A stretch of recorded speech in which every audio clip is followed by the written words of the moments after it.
Hello, everyone. My name is Sumedha, and I'm a yoga instructor. We have Emily here. She's an integrative nutritionist.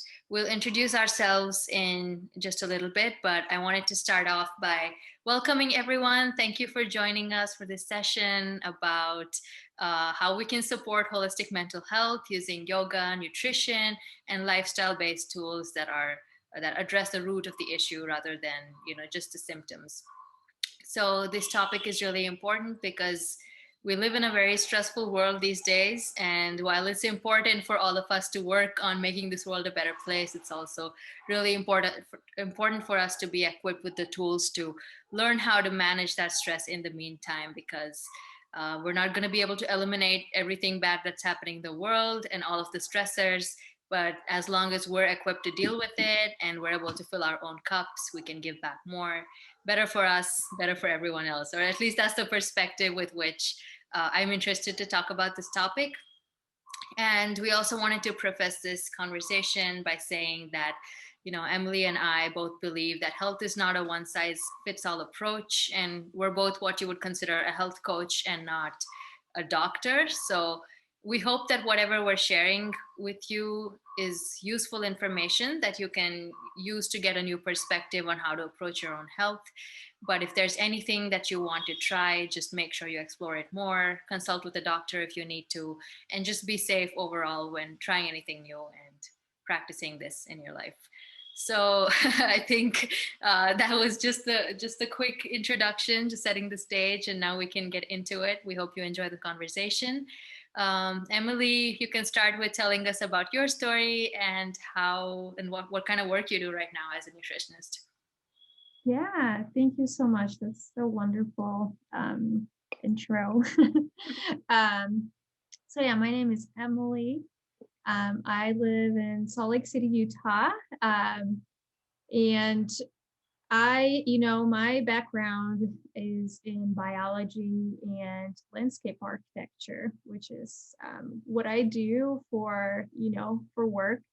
Um, I just approach my career, my 9 to 5 career, with the same lens that I approach my interests in nutrition, which is lifestyle and being active and having access to nature really can like make your whole life better. Um, so yeah, so even though I have all these degrees and I'm currently studying integrative nutrition through the Institute for Integrative Nutrition of New York, also called IIN. Um, my health journey started a long time ago. I was a really allergic and asthmatic child. I went through several courses of antibiotics and treatments to treat all of this. And why I was that way, that's a story for another day. But that led to also all these like health complications as a teenager. um, Around the time I was 15 years old, because I had all this, allergic reaction with my immune system was so, overstimulated, that the doctor suggested that I started like immunotherapy procedure, which is basically allergy shots that I got, injected every month for years.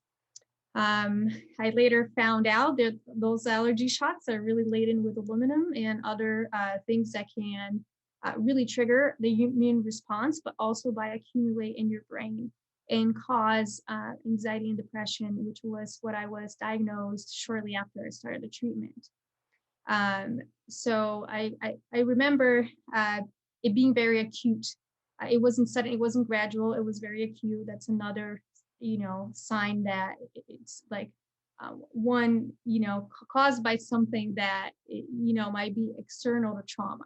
Even though I lived in a really dangerous city that was Rio de Janeiro, and I had complex trauma that I addressed in therapy, there's also other factors for developing mental illness or mental conditions, which can be really physical real, you know, tangible, not just the trauma and the psychological. Um, so I, with that, the answer from the doctor was if she's anxious and depressed, let's treat her with antidepressants. And I, you know, I was really young, and that's how I took the truth. That's what I need for my body to heal. Like I have this, you know, chemical imbalance that it's gonna take me I'm gonna have it forever, and I'm gonna have to take medication forever. That was the truth I was sold when I was younger. It wasn't until about 4 years ago that I started noticing that I was gaining weight. I didn't have energy. I was having these excruciating nighttime palpitations that I would wake up in the middle of the night thinking I was dying. And I remember that I had to go to the ER a couple of times because these were so strong and so sudden. Um, when I went to my doctors and I said, listen, I am experiencing fatigue, acne, weight gain, nighttime palpitations. I had tinkling down my leg, which is like a sign of early nerve damage. The answer for them was, let's up your antidepressants. It sounds like you're anxious, right? That when that doctor, which was my family doctor, she told me that, that's when I realized we're not getting to the root here. We are managing symptoms. And, you know, however she believes that she was managing the symptoms, I knew that that wasn't the way I wanted to go. At the same time, I started to lose hair. So my hair was, it's never been like a big, like full mane, but it's always been like, you know, really thin. But I started to see visible thinning in like hair coming out of in clumps. And that triggered me to go to a dermatologist and see, you know, what can I do? What's happening? And it wasn't until I had a very severe like hair loss and all of these things that they, you know, the doctor thought of testing my vitamin levels.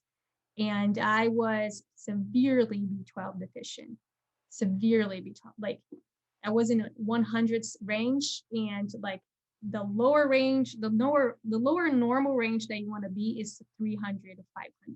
Ideally, you want to be over 1,000, but I was almost 10 times lower than you know, in the ideal range. So I went back to the doctor, to the dermatologist, and she said, well, why don't you supplement with B12? And meanwhile, I just put Rogaine in your hair. And I was this 20-year-old, you know, woman. And I'm like, I'm going to put Rogaine in my hair. And like, so why am I B12 deficient in the first place? Why am I experiencing these things in the first place? That's where my healing journey really began. Because up until then, I was managing symptoms. And that was that time that my healing journey began. And I started, and I mentioned sometimes in my Instagram, I have a really good friend called Shandy, who has her own healing, you know, path that she took because she had also like a lot of challenges. And because she was in my circle and she was speaking this truth about diet, about lifestyle, about toxins, about how Western medicine, you know, it's about illness, it's not about wellness. It's really good when you have an acute issue. If you break a bone, if you know, like during a pandemic and you need a respirator, it's really good at the acute treatment, but it's not really good at that. Let's keep you healthy so you don't develop chronic conditions, so you don't develop inflammatory related conditions. So basically, I started paying attention to my diet, to my lifestyle, to my labs, and really trying to dig deep and find the answers. And then ended up enrolling myself into the integrative nutrition course. And that's how I'm here. That's a really long story to say, I've been there. If you suffer from a chronic condition of something that you've been told that you're gonna have to take medication forever, I'm still on medication, still trying to get off. Um, I've been there, and it's not, and sometimes you have to relate to the people at that level, so you can say like that getting better with these tools is real. It works. My big intro. No, I mean, that's an amazing story. And I'm always amazed when I hear about, everything that you've overcome. And I'm really happy to see you where you are right now. And it's great that you're able to share this with everyone, because I'm sure there's, other people just like you found out through Shandy. I'm sure there's other people that'll begin their journey by hearing about your story. So that's Yeah, amazing. exactly. Yeah, um, tell us about you a little bit because I also love your story. Yeah, so I have a pretty different story. I think, that's one of the things about mental health is that it exists on such a spectrum. Like everyone experiences stress and anxiety at some level in their lives, and then you have everything all the way to like serious psychosis. So there's a whole spectrum that exists that people experience, and I definitely fall on the spectrum where I've never been diagnosed with anything or treated for anything. And I grew up like a relatively healthy child. But I think that, through college, it started in college. And then as I started to work, I just started to notice that, these moments of, anxiety, like I'm more predisposed to anxiety generally. I've always been. But, these moments of feeling sad and feeling low, feeling fatigued and burned out, they just started to get more and more pronounced, and they would last longer. It would be much harder to get out of them. I felt like I was my resilience had gone down a lot. And initially I attributed this to my job and my general lifestyle. I felt like I had started to get more sedentary. My diet had started to go down, and I mean, in quality and in nutritional value and things like that. And also, but then, my burnout didn't look like how the typical person describes burnout. Like usually they talk about having this corporate job, they're working 100 hours a week, they hate what they do, they do this for like 20 years, and then one day they burn out. Like that's how you hear about it. In my situation, I loved my job. I really enjoyed what I was doing. I was pretty good at not working too many hours. Like occasionally it would get very stressful, but I was very good at bringing balance. And like on the outside, like on paper, I didn't really have a reason or an excuse to feel the way that I was feeling. But I felt like I could relate to that experience of somebody who's been running themselves into the ground for years, even though I had not been doing that. And my approach for my whole life had been to just blame myself and just use that guilt cycle to say that you just need to will yourself into being a happier person and a healthier person, and you don't really have an excuse, and you have to use your mind to just be a better person, and that's going to make you healthier, versus thinking, understanding that sometimes you need to support your health first in order to feel better, and that helps you make better decisions. So I think the main switch for me started when I was you know through all of that. Like I started to my symptoms started to get much more pronounced, like in terms of, I started to have insomnia. I couldn't sleep as well. I felt incredibly inflamed at all times. I was constantly bloated. I had heartburn like consistently every single second of every day. And there were all of these issues, and I started to just come across certain podcasts and things like that about more holistic health and about the gut health and inflammation, and how all of these things can affect not just your physical health but also your mental well-being. And once I started to learn that, I think it just made a lot of sense intuitively, and I started to slowly make a few changes, bring my body back to balance. And it started off with just eating a little bit better, and I still am not an expert on this. I don't know how to think about, that's why I'm excited to hear more about this from Emily. But then I did generally do some basic things like cutting out processed foods some more, and eating out less. But then last year is when I decided to become a yoga instructor, just because it's something I'd always wanted to do.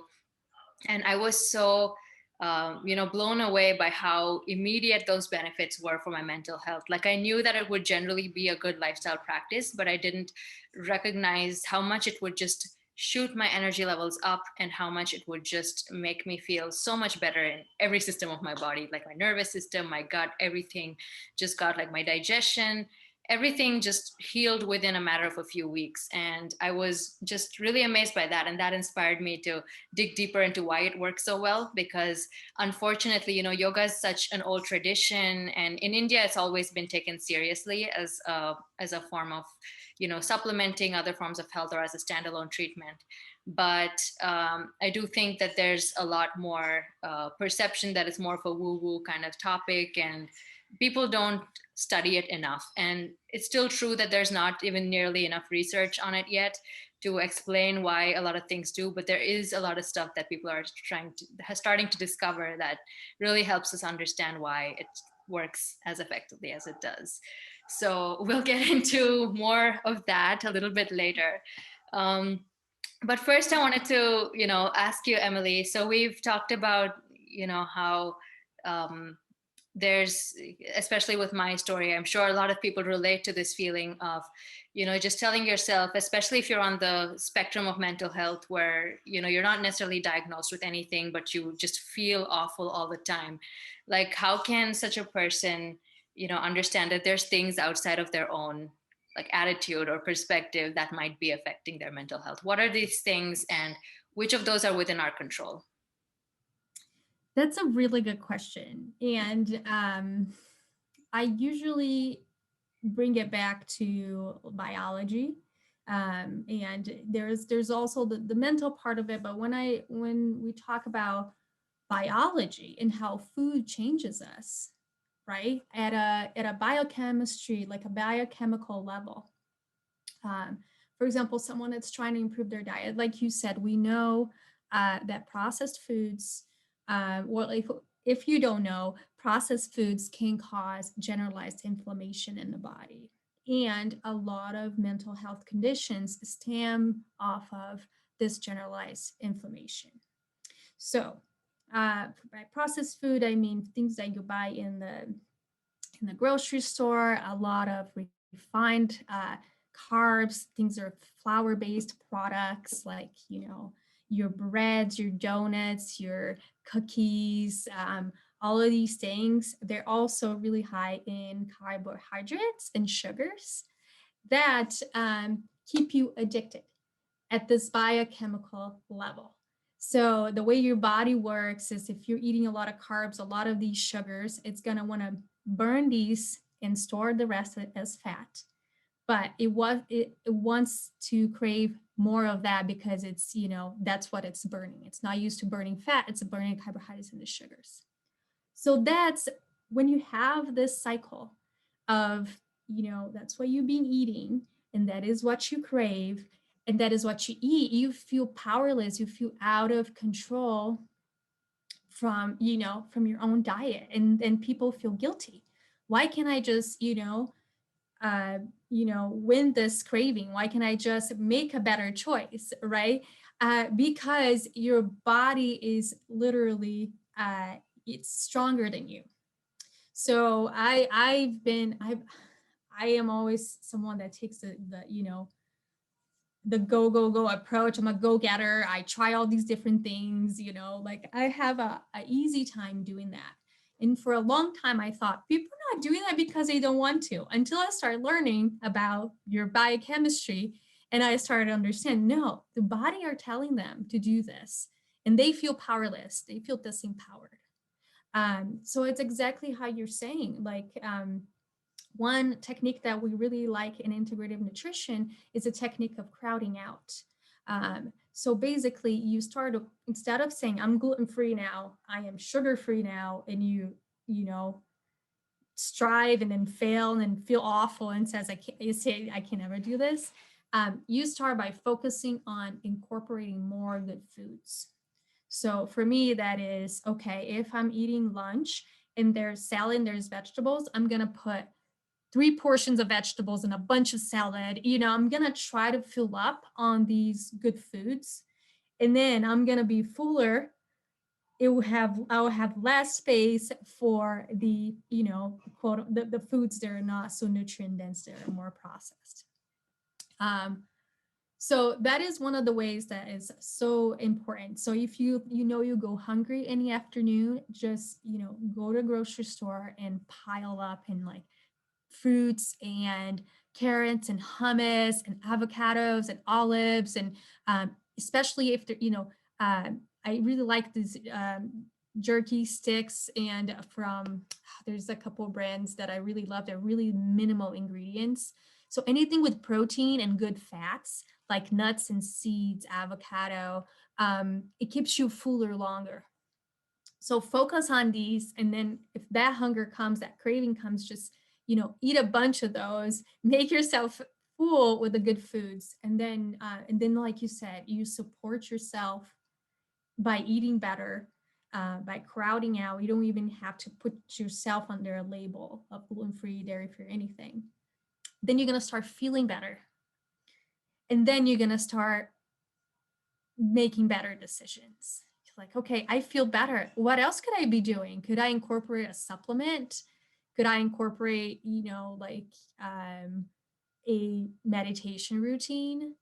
Can I start saying no to things that don't serve me?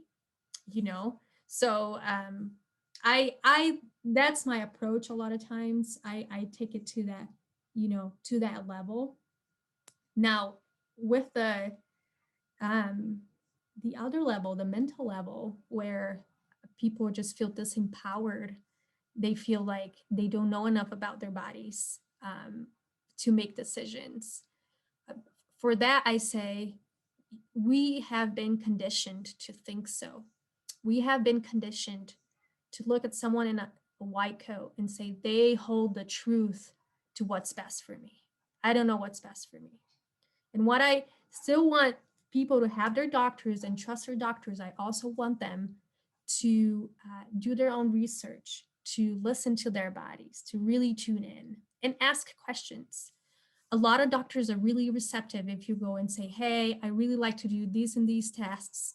Can you go ahead and order them for me?" Even sometimes they'll agree. They'll say, "Sure." Like it's your money too. Like, let's see what comes up. I've been really impressed. A lot of doctors are just open if you ask them.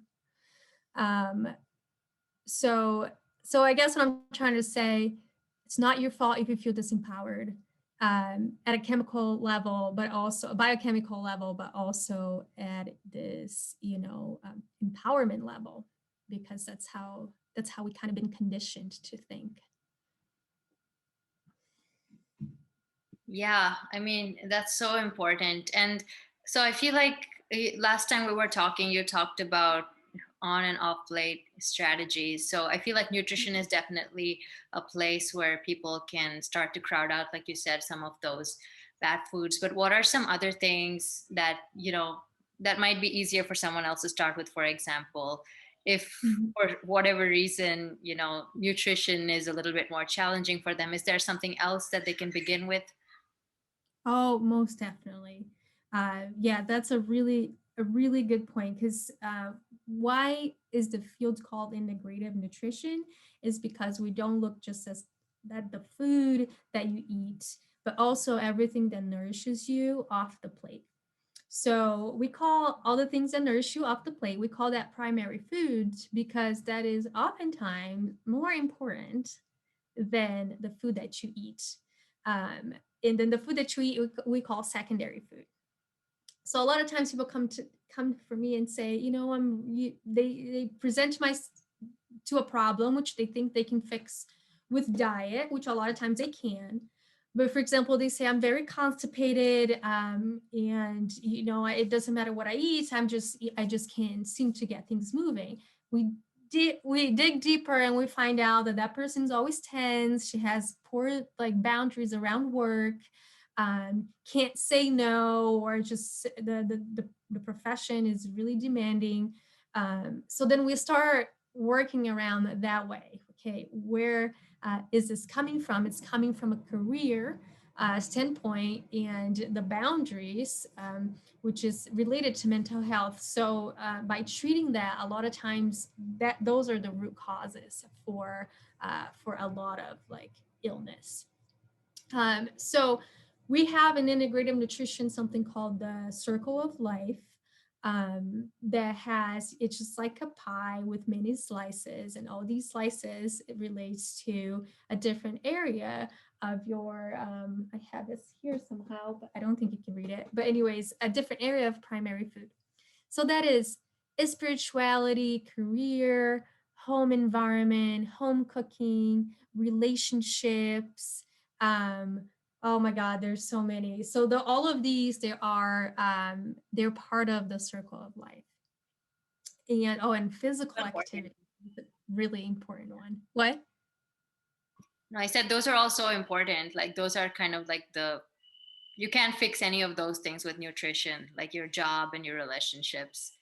It's, yeah. Continue. Exactly. And the problem is sometimes some of these, we don't realize that one of these slices of our, circle of life is off balance. And if you're someone like me, you're going to try to a lot of times offset it with diet.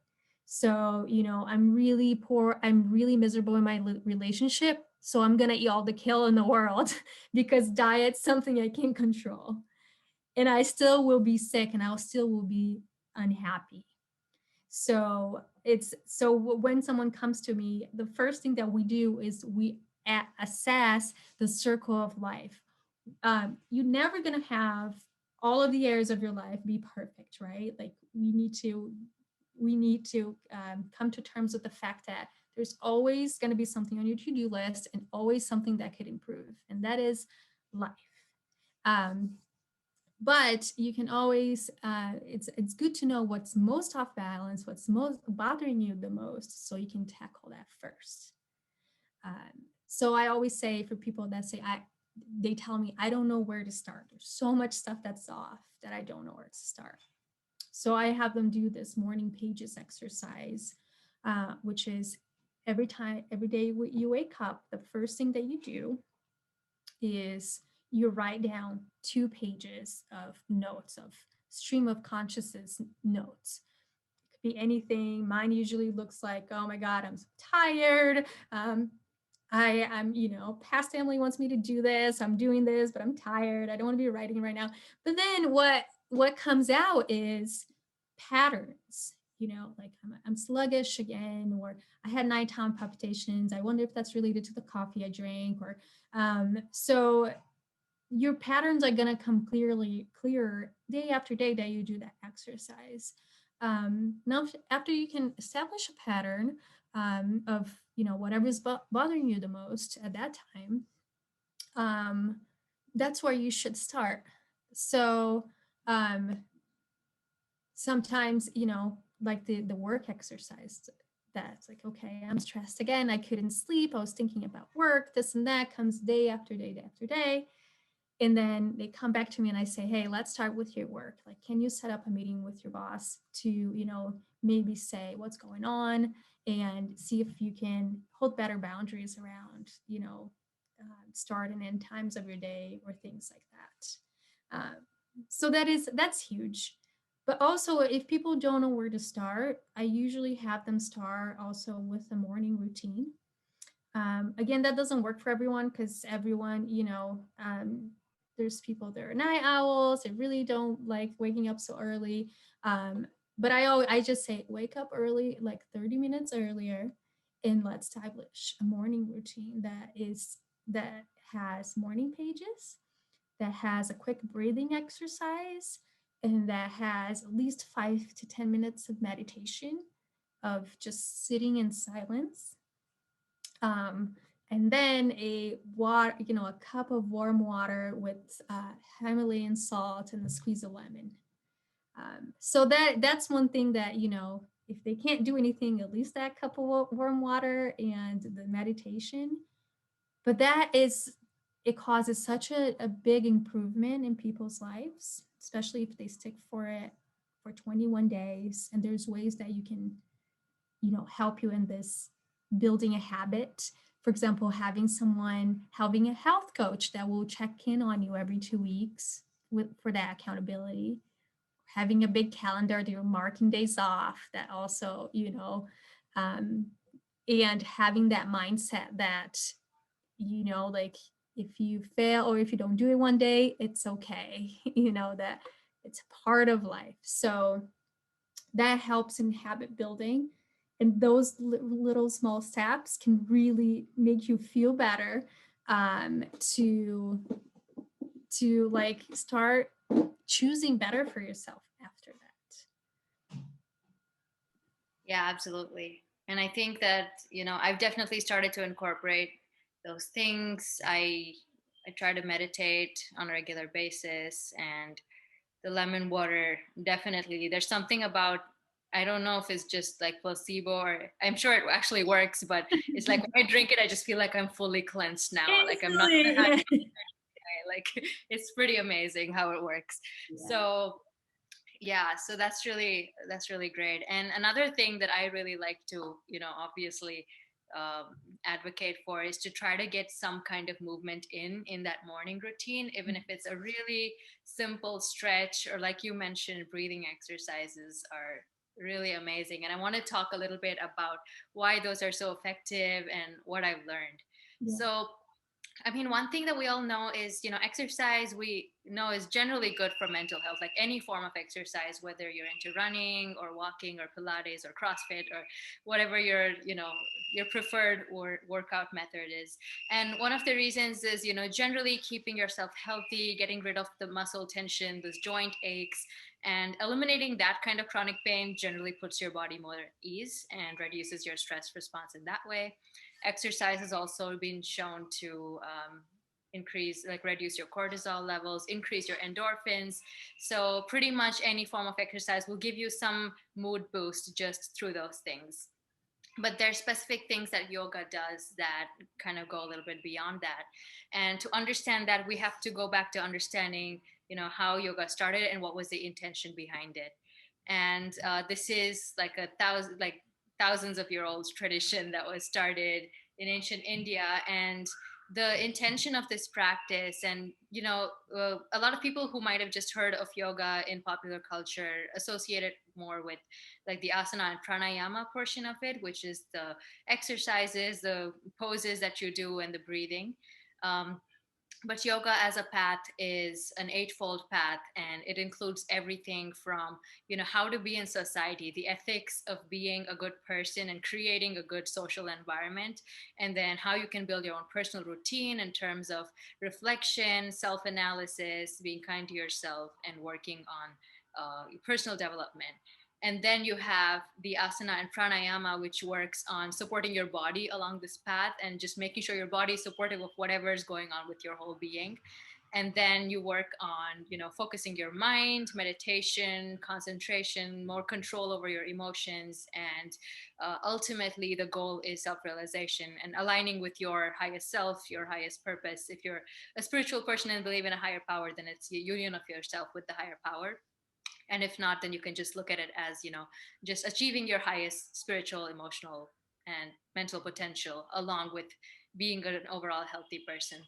So the goal is not so much what kind of advanced contortionist asana can you do. That's never like that's It's always fun to have those goals for people who are interested in that.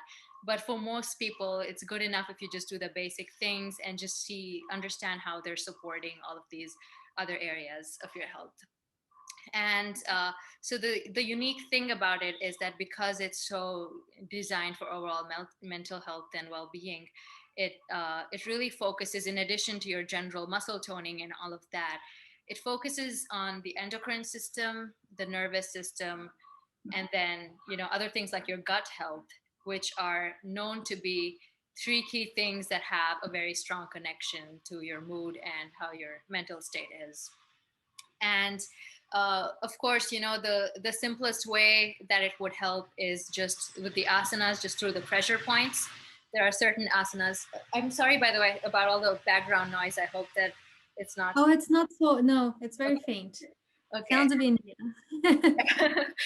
so uh so yeah, so one of the most the like most direct way that it helps is through the pressure points that different asanas can activate. So there are certain asanas that put pressure on your thyroid, for example, or on your gallbladder, on your liver, and certain organs, that on your pancreas. And these, and especially with the digestive system, research has found that sometimes you don't need chemicals, you don't need something to change the biochemistry. All you need is mechanical stimulation, and it helps the organ do a much better job. So it's the same difference as, when you have like a weird arm ache, and rather than just like stretching it out, you're taking painkillers. Like that's not always the first solution that you should go for. So so mechanical stimulation is incredibly helpful with just activating some of these organs, helping them work more smoothly. And the second thing that yoga does along with that is it's actually been shown to change your biochemistry. And it does this in the form of, there are things called baroreceptors in certain areas like your neck. So certain asanas that you do can stimulate those baroreceptors to help reduce your blood pressure, so reducing your stress levels. And then there's asanas that, like especially when combined with breathing techniques, there's been research that have found that people that follow a certain kind of yogic breathing technique have been shown to secrete more of a certain kind of saliva, which has unique proteins in it. And one of these proteins is a neural growth hormone. So there's actually, direct connection to doing these asanas along with the breathing correctly, and how that increases your neuroplasticity, which means you can actually physically rewire your brain with these practices. And that's why it's so important to combine them with the philosophy, because that's kind of how, even like, at least in my opinion, how law of attraction and positive affirmations and all of these things work, is because if you're training your mind to continuously think a certain positive pattern, it helps your neurons build those, like strengthen those neural pathways, because they say neurons that fire together wire together. So the more that you can get them to fire together, the more you're strengthening those pathways. And what you do when you're combining yoga and breathing with that is that you're actually helping catalyze this process and increase that neuroplasticity, and making sure that those pathways form more quickly, and your brain is just more resilient, more open to change.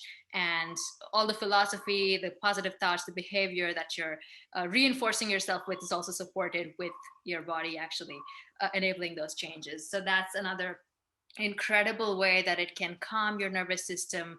It can, and also a lot of pretty much every asana is focused, there's some kind of spinal stimulation involved.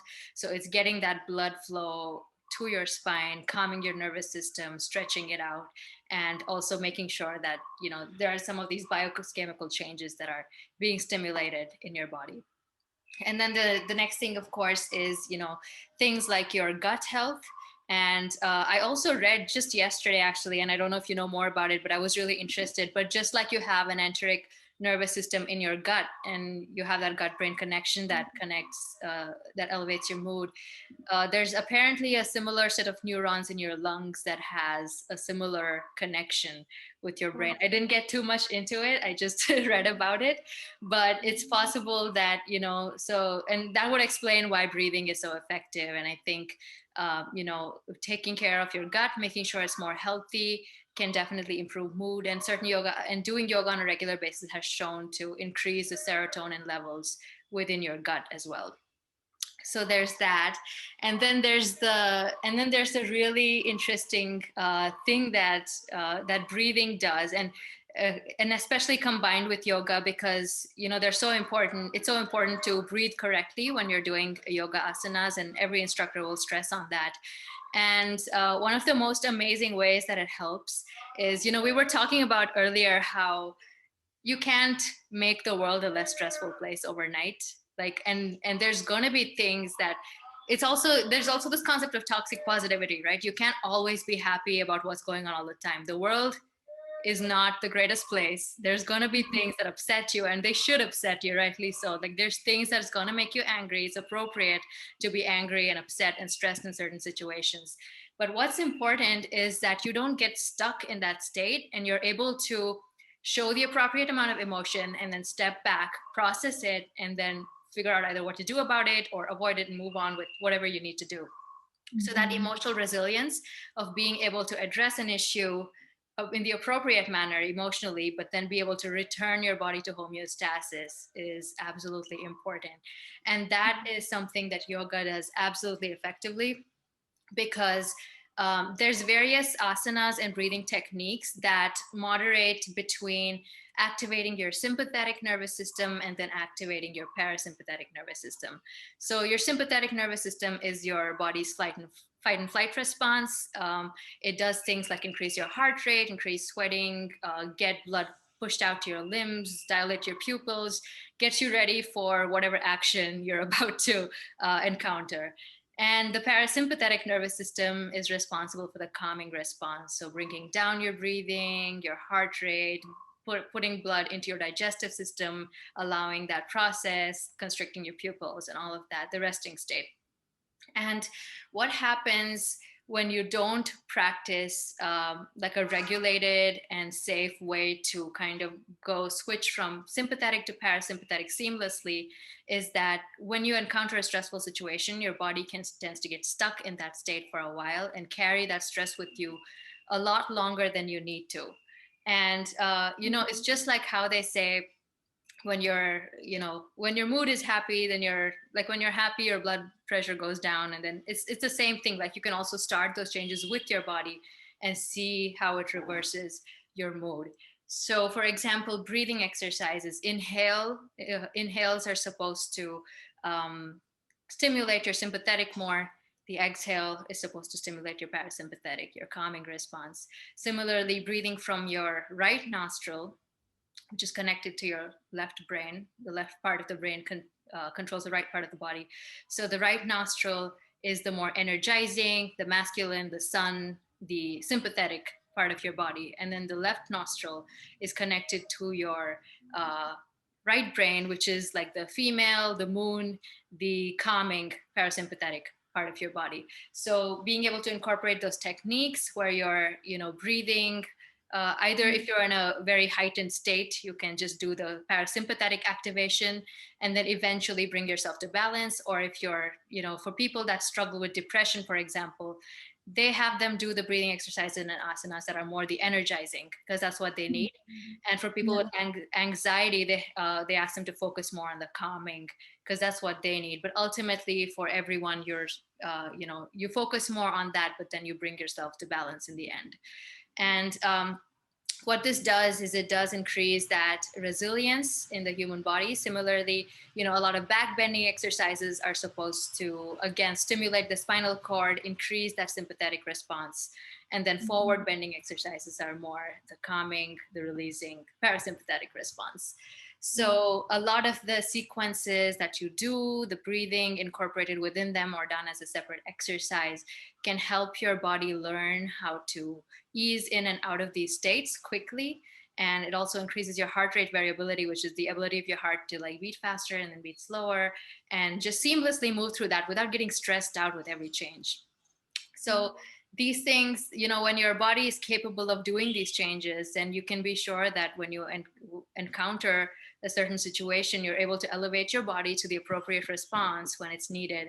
But then, also able to step back, calm down, assess the situation, and then, act more practically or do whatever needs to be done as a next step.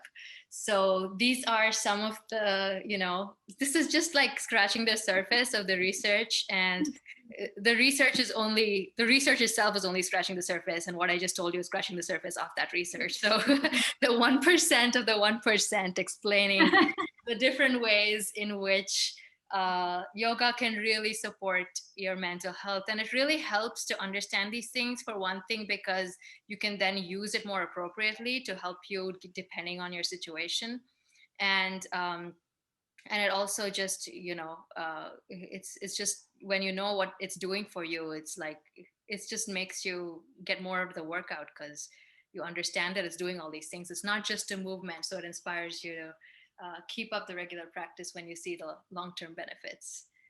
Wow, that's amazing. I am like just learned so much just right now. That is from the neuroplasticity to like the resiliency building. I never thought about that. That's amazing. Oh my God. Yeah, just more reasons to like love yoga. That is absolutely fascinating.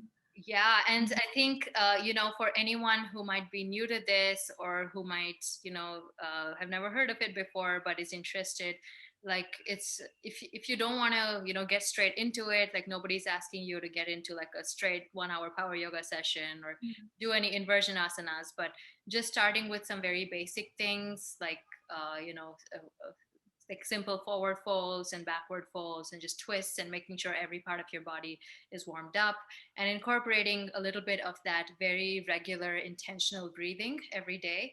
And that can be part of people's meditation practice too, because a lot of people don't know where to begin with meditation, and one of the simplest ways to do it is to just bring your attention to your breath, keep it regular. You can even count in your mind to make sure that your inhale and exhale are either at the you know same length, same duration, or if you're trying to calm down, especially before sleeping, make sure the exhale is a little bit longer than the inhale to activate the parasympathetic response. So there's those are really simple ways for somebody to just get started with it and start listening to how your body feels when you do this, and see if it's something that works for you, because Yeah. there's definitely going to be benefits. Yeah, it's amazing. And yoga is super accessible. Like like you're saying, there's so many levels of yoga Mhm. that there's something for everyone. Even Mhm. if all you can like if you're all you can bodies do is breathe, there's different breathing techniques. There's chair yoga, there is Mhm. restorative yoga, right? So yeah, it's amazing. There's something for everyone, Yeah. which is an amazing way to get started. Yeah, and if somebody is, into a different form of workout, like, running or CrossFit, then you don't have to eliminate that and do yoga, because ultimately the most important thing is to do the kind of movement that you enjoy the most, because that's how it's going to be sustainable. But incorporating a few of these stretches, maybe a few asanas to start up and wind down, can be a great way to just build in some of those benefits without really committing to it as your main practice. Yeah, exactly. Like if you like running, for example, like you stretch before or after, that could incorporate some yoga Mhm. poses, right? Yeah. Um, and yeah, so there's always ways to incorporate that. And yeah, the best exercise is the one you do. I Yeah. always say that, right? And by bringing a little bit more of intentionality about thinking about yoga, about all the benefits that it brings, I think that's just amazing. So thanks so much for sharing that. And I just wanted to keep listening. I know we're like getting close to the end, but I just wanted to keep listening. Yeah, I mean, we can always, like, as we learn more, if people are interested, we can always, share more in the future. So, as both of us learn more about our own fields, so I think it'll definitely be fun to do that. Yes. Yes. Yeah, Well, count me in. As soon as you learn more, please just post it because I want to listen to it. It's great. a So I think that kind of we've both shared a little bit about where you can get started with nutrition and yoga and some of the ways that it can help. And we wanted to see if anybody in the audience has any questions that we can take right now. it seems like everyone is muted by default. So if you want to No, ask, I just think unmute yeah, yourself. yeah. I think you can unmute yourself um, if you have anything to say. This is Maxine. I loved everything you guys are presenting so much. And I'm sorry I was late. No, but I thank you so much forgot. for joining. Yay. Oh, well, I forgot. And then like at 15 or 10 minutes to 8, I went, oh my gosh. But I loved what you were saying. I loved everything you were saying because I'm really working with all these things right now. I'm really trying to heal from 30 years of having really bad fibromyalgia and chronic fatigue and Epstein-Barr and mono and arthritis. And so it's gotten really bad the last 3 years where I'm in pain all the time, but I refuse to take any medications. I want to change exactly like what you were talking about. I want to change the biochemistry, both the brain chemistry and the biochemistry. And I absolutely know that my emotions, my fears, my anxieties, my stress levels in life are totally connected to it because that's what caused it. I remembered when it happened when I was 27, and it was because I got too stressed out. Mhm. And anyway, so I love everything that you're presenting, and I just want more of this. I just absorb more of what you're both saying because this is right where I'm at right now. I'm 65 and I'm trying to turn around these autoimmune disorders I've had for 33 years. Mhm. And I believe I can do it. And a big part of it is sleep. But I love what you said about digestion, because I feel like digestion is central to this, because I've had eating disorders all my life, and my digestion and metabolism are totally screwed up, and I don't want to get diabetes. And I love what you said about massage. I'm a real believer in massage. But can you talk a little more about how to heal your digestion and get it back to normal and your metabolism? Because I'm just not digesting and absorbing Mhm. like I should, and how massage can work into that. Can you? And then I Yes. love everything you were saying about yoga. Oh my gosh, I Aw. believe it. I'm just too overweight and tired I really want to start. I have a yoga mat and I don't do anything with it. But Yay, I anyway, teach classes online, so that's an He option. does, and it's amazing. Yeah. Um, Yeah. but but yeah, that's a great question, and I think that it definitely like begins with nutrition in this situation, as Emily was Mhm. talking about. So the first thing would be to make sure that you are eating right for your body, making sure there's nothing that's causing chronic inflammation, because any form of mechanical stimulation is not going to be able to counter it to that extent. Mhm. So making mm, sure that the input itself is benign and good for you is the first step. But then how do I do that? I had food sensitivity tests, and there were all kinds of things on it. But how do you determine what is good for you and what, other than just noticing? But do you have any? Just That's wanted to a ask a little more right there. that's a good question. I can take that real quick, and then we can go back to the physical stimulation. yeah. Yeah, I So, hate to interrupt you because I want you to keep oh, that's saying fine. everything you were going to say, but I Oh just want yeah, no. No, no, Emily can take this and then I'll continue. And I want to, yeah, because important part of the healing your digestion, supporting it with the mechanical stimulation. But that's a really good question about how do I determine what is good for me, what it isn't.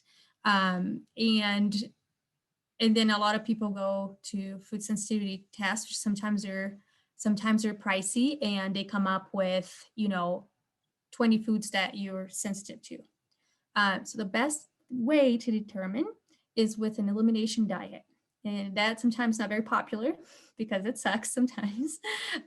But basically, you would be eliminating the main culprits of inflammation for 30 days, 21 to 30 days. I usually go with 30 days because that's a full month. And, 4 weeks, it's easy to track that way.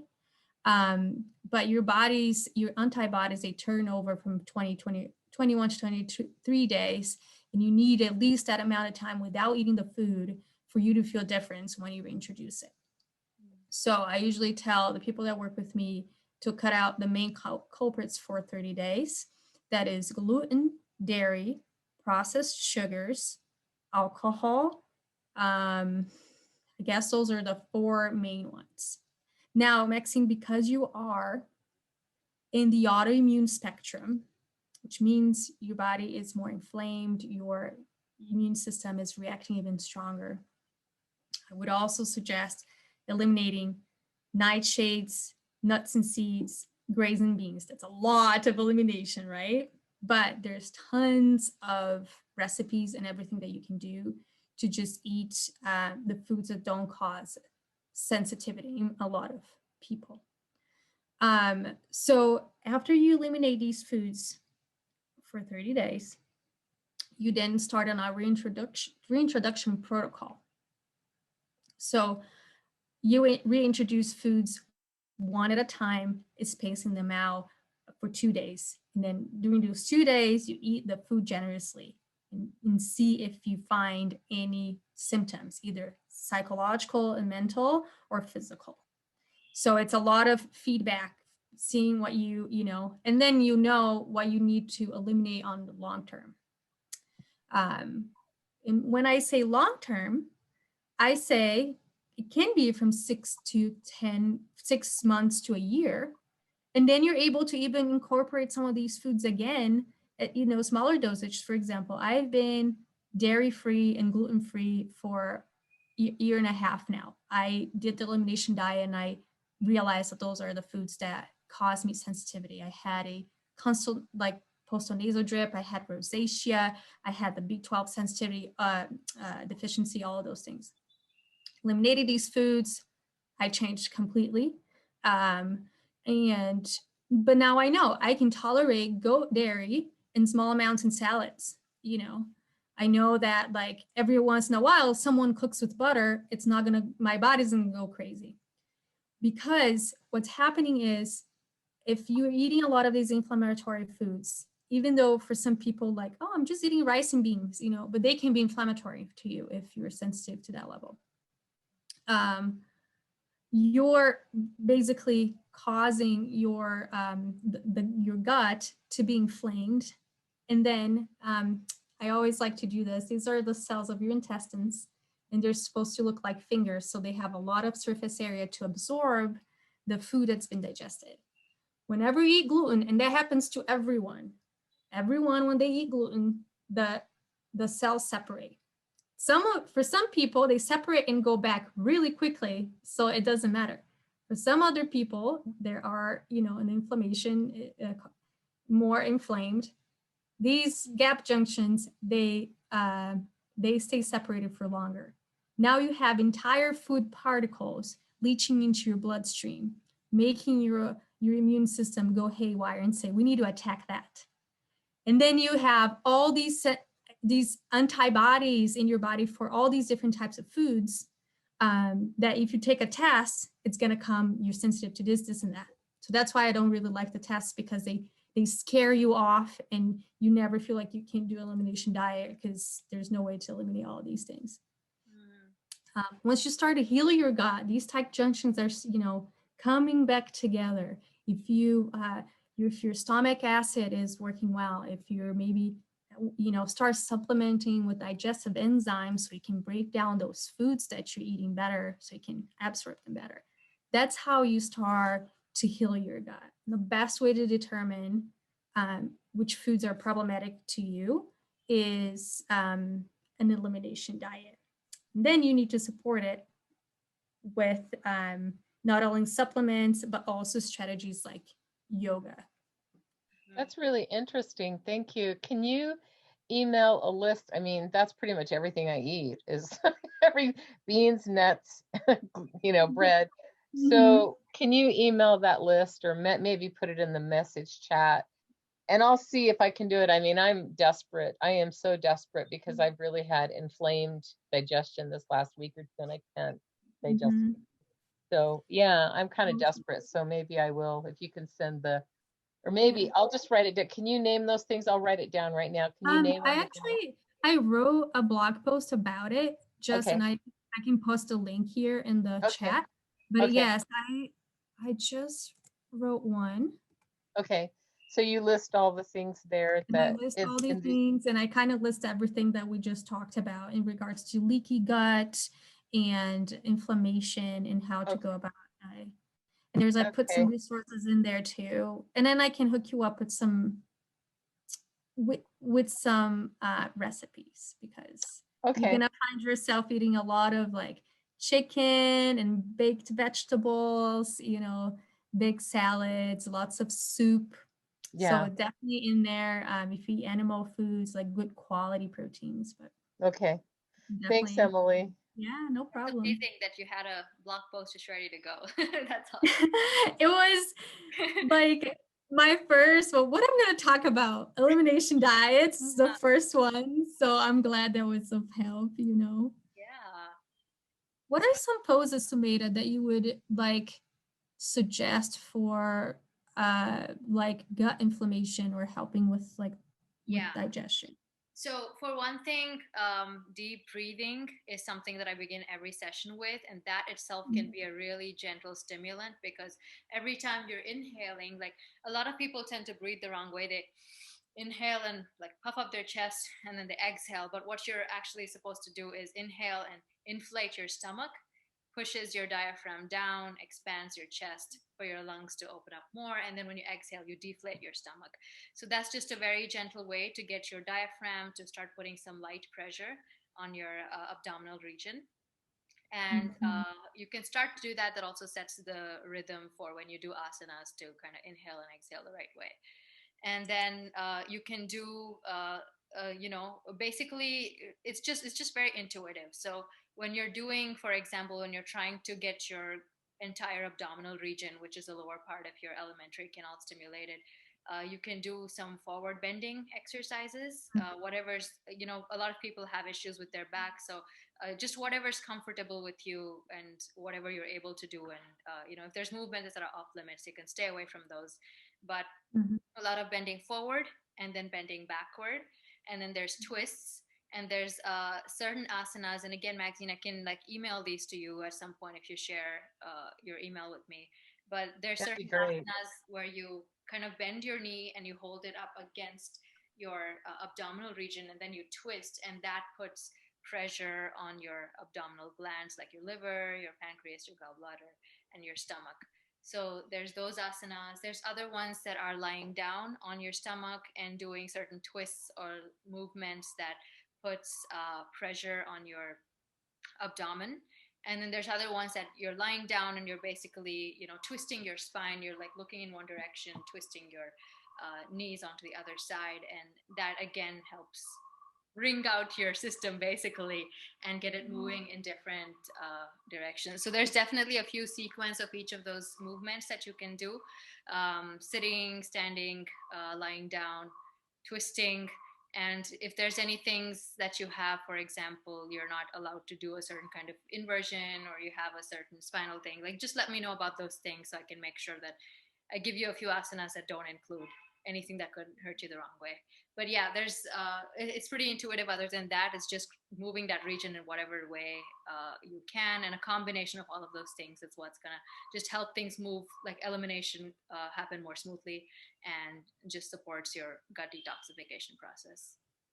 So moving the part of your body that is kind of the core, where you have your intestines, basically. Yeah. So it's a lot of forward bending, backward bending, twisting, and asanas that put pressure, like putting your leg against your gut area and doing certain asanas there. So I can send you a list of those, and incorporating breathing throughout the whole thing. Thank you. I would love that. I put my email in the chat for you. Thank It's interesting you would mention bending. Yeah. Because honestly, this is one of the reasons why the only thing I've been able to do the last 3 years for exercise, since my fibromyalgia and inflammation and pain in the joints have been too bad, the only thing I've been able to do is gardening, but just light gardening. But whenever I go out and do light gardening and bending, all of a sudden it stimulates my digestion, and then all of a sudden I can finally go to the bathroom and have a normal bowel movement. Yeah. It's always after I've been out gardening in the garden and bending. Yeah, That's amazing. Yeah, it's amazing. And I used to be really, really bloated, and it's crazy how just like a couple of weeks of doing a bunch of these movements just like eliminated all of that for good. I haven't had that since. Like occasionally, Wow. like if I eat something bad, I'll get a little bit inflamed and have more, bloatedness. But then for the most part, it's just non-existent. So I can definitely share more things, and hopefully they'll help you. I would love that. Thank you so much. And I see Yes. Stephanie has a question. She says, can you tell us more about yoga positions or breathing techniques beneficial for thyroid? So yeah, definitely. So there's a lot of, so typically anything that involves like a backward bend like that can help you put certain pressure on your thyroid, especially the way that you breathe in that position. Puts a light pressure on your thyroid, which helps stimulate it. So there's the camel pose, for example, and then there's a fish pose. So again, Stephanie, you can, I think we're connected on Instagram, so I can, you can send me your email either here or that way, and I can share some specific poses that help with that. And there's also a specific type of breathing called Ujjayi breathing, and it's also called ocean breath or Vader breath, because you're or like Voldemort breath, you're basically constricting your throat as if you would whisper, or you can pretend that you're blowing steam on a glass, like that, except you're doing it with your mouth closed, and you're going to be breathing like, I don't know if you can hear me, but I'll just demonstrate. So it's like that. So you can kind of hear the whispery sound, and that's kind of breathing that you can practice instead of regular breathing. Just in the beginning of your practice, and also during the actual asana sequences, you can you can inhale and exhale that way instead of just a regular way of inhale and exhale. And that just puts a light pressure on your thyroid, it stimulates it, and it's supposed to really help with bringing down thyroid issues. A lot of people have had incredible success stories. There isn't as much scientific literature available on this, but just from anecdotal, people getting better, healing their thyroid problems because of that is supposed to be effective. So it's definitely harmless to try. So you can try it and hopefully it helps with that. Awesome. Thank you so much. I appreciate it. This is Susan, and I'm not sure how to do the chat. Oh, that's perfect. So, You did you want Or to you can just, I Yeah. just, yeah, I'm, at this point, these things are pretty familiar to me over my long life. And, but now I'm really sick, and, I don't know, how much this is going to help, but I'm going to a neurologist in, next Wednesday, and I've been waiting quite a long time to have this happen because what my condition and my symptoms are have not been addressed. Mhm. So, but I have, I'm very dizzy all the time, and I am having memory issues and so forth. And I do eat a healthy diet, but it's not something specific like we've been talking about. And I guess part of it depends on what the neurologist has to say next week. But just in general, why don't we just, there's numerous symptoms, but if we could address the dizziness. Mhm. And this is ongoing, it's constant. And most of the time I feel pretty terrible. It is a matter of going through that, Susan. That sounds tough. And I know I definitely cannot tell you right now off the top of my head, but I do know that there's certain things that I don't know if what you're having is similar to vertigo, but there's there's certain asanas that they do recommend for lightheadedness, dizziness, and vertigo. So what I would suggest is that we can share a few resources maybe later with you. I'll have to look it up. And okay. there's and what you can do is and yoga is not always a good standalone treatment depending on the situation, so it's something you can definitely take to your neurologist and ask them if it's safe for you to try it out. And if they give you the green signal, then maybe you can incorporate that along with whatever else they suggest and see if they enhance each other. So Well, one of the things, if it's a possibility, because I've really read a lot of books and looked into this, I could have Parkinson's. I have pretty much most of the symptoms, movement symptoms of my legs and so on. And and this is all very strange because I've lived my life with a lot of exercise, and I've always been active. But at this point, it's very hard for me to do yoga. It's So, Susan, I would recommend, if you're able to, establish practice with also a functional medicine doctor, in addition to your neurologist, but a functional medicine doctor is going to look at you at a more holistic way. And they're going to run a series of tests, not because you're going to go to a neurologist and they're going to do neurologist examinations, neurological examinations. You need someone that's looking at you at your whole body. And a functional medicine doctor can do that. They will run panels in relation to, vitamin deficiencies or different, like, for example, plaques or different inflammation markers that you might have in your body. Alzheimer's or Parkinson's, or a lot of like like degenerative diseases, they start with the base of inflammation.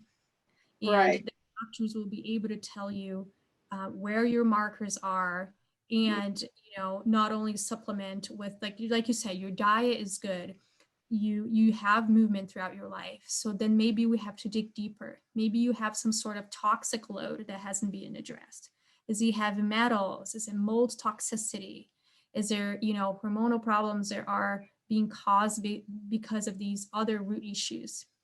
You could have a genetic condition that doesn't let you methylate your B12, or that doesn't open your detox pathway. So a lot of these detox, the waste that should be detoxed is actually lingering in your body. So those are all possibilities that when someone comes to me and say, I'm having these problems, my diet's good and I have exercise, I was like, okay, there's like chronic inflammation, chronic infections and toxic loads that can be the root cause of what's going on. Then a functional medicine doctor will not only, talk about diet and exercise, but they are going to prescribe a series of supplements and herbal medicine that you can take to, to make sure you're like in that addressing that root cause, not just treating the symptoms, right? Like Right. they can give you something for your dizziness to go away, but why are you dizzy in the first place? Right. So And this condition, if it is that or something similar, has been said to be, it's degenerative. mm-hmm. It's and having to do with my brain as well. So I want you to believe that you can stop the progression and reverse it.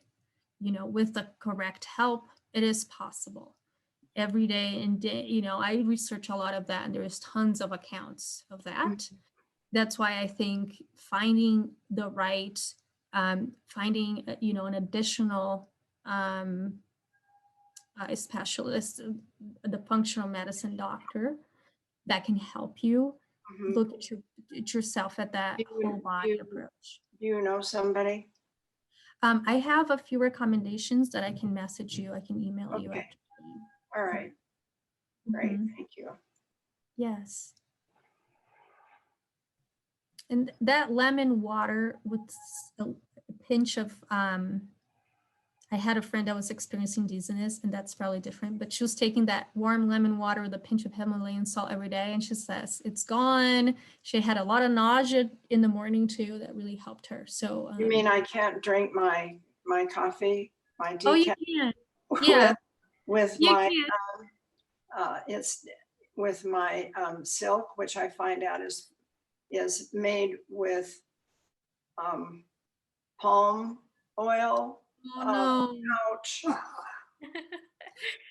That's like not only ouch, but the but we're cutting down the rainforest.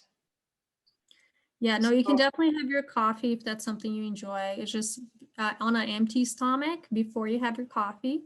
Warm a little bit of water, squeeze half a lemon, a pinch of Himalayan pink salt in there, dissolve it, and then drink that and then go about your day. You can have your coffee. And I am still in the quest to find a nut milk or a vegetable milk that, is that I like, that is affordable, that doesn't have a lot of these ingredients. It's a quest.